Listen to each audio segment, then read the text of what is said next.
Hyper active বাচ্চার মা-বাবা ভীষণ চিন্তাগ্রস্ত হয়ে পড়েন যে তাদের বাচ্চাকে তারা কিভাবে স্বাভাবিক জীবনে এগিয়ে নিয়ে যাবেন।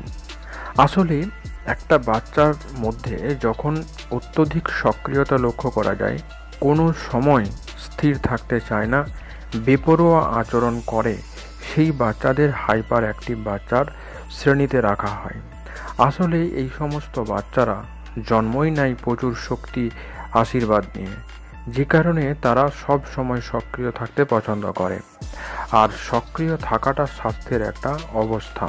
তবে একটা বাচ্চা যদি তার বেপরোয়া আচরণ এবং অত্যধিক ক্রিয়াকলাপের ফলে কোনো বিষয়ে মনঃসংযোগ করতে না পারে, কোনো বিষয়ে কিছু সময় ধরে ফোকাস করতে না পারে, কখনোই ক্লান্তি অনুভব না করে, তাহলে তাকে হাইপার অ্যাক্টিভ বাচ্চা বলা যেতে পারে। আর এই ধরনের বাচ্চার একাডেমিক পারফরমেন্স কখনোই ভালো হয় না। সামাজিকীকরণের অভাবে এদের মধ্যে লক্ষ্য করা যায়।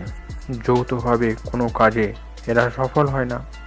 ফলে এই ধরনের বাচ্চার মধ্যে হতাশা, অবসাদ, দুর্বল আত্মসম্মান বোধ দেখা যায়। তাই এখন আপনাদের জেনে রাখতে হবে হাইপার অ্যাক্টিভ বাচ্চাকে আপনারা কিভাবে সামলাবেন। চলুন দেখে নেওয়া যাক আপনি কি করবেন। আপনি আপনার বাচ্চাকে সকাল সন্ধে হাঁটতে নিয়ে যান, কোনো পার্কে বা রাস্তায়। এতে করে তার শরীর এবং মন বিভিন্ন জিনিসের উপরে ফোকাস করার সুযোগ পায়। বিভিন্ন জিনিস, বিভিন্ন বস্তু নিয়ে প্রশ্ন করার সুযোগ তৈরি হয়। এই জানার কৌতূহল থেকে বাচ্চার মধ্যে সেই বিষয়ে জানার জন্য মনঃসংযোগ তৈরি হয়। এরপর আপনি সব সময় চেষ্টা করুন আপনার শিশুকে শান্ত রাখার। এর জন্য বাচ্চার পছন্দের কোনো খেলনা, কোনো গান, তারপর কোনো প্রিয় খাবার তাকে দিয়ে 5 মিনিট স্থির হয়ে বসার ব্যবস্থা করুন এবং এই সময় ধীরে ধীরে বাড়ান। আপনার বাচ্চার পছন্দের বিষয়গুলো সম্পর্কে আপনাকে এর জন্য সতর্ক হতে হবে।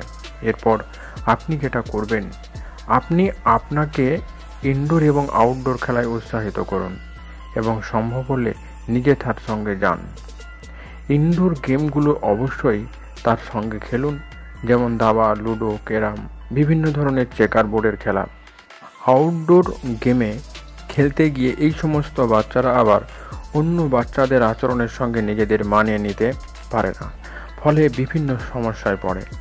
এর জন্য আপনাকে নিজেকে গিয়ে প্রথম বিষয়টা লক্ষ্য রেখে সমস্যাগুলো সমাধান করে দিলে ধীরে ধীরে আপনার বাচ্চা বুঝতে শিখবে যে কোন আচরণ করার সঙ্গে সঙ্গে কোন আচরণ করাটা উচিত নয়। এবার আপনাদের বলবো, হাইপার অ্যাক্টিভ বাচ্চাকে যথাসম্ভব বাড়ির খাবার খাওয়ান। খাবার সবসময় টাটকা দিন। সংরক্ষণ করা কোনো খাবার, প্যাকেটজাত কোনো খাবার এই প্রকৃতির বাচ্চাদের দেবেন না। পুষ্টিকর নিরামিষ খাবারের দিকে জোর দিন। মাছ, মাংস, ডিম নিয়ন্ত্রণ করে দিন। এতে করে আপনার বাচ্চার শরীর ও মনের বিকাশ খুব সুন্দর হবে এবং মানসিকভাবে শান্ত থাকবে। এরপর যে বিষয়টি আপনারা করবেন সেটা হলো, আপনারা কখনোই এই ধরনের বাচ্চাকে অবহেলা করবেন না।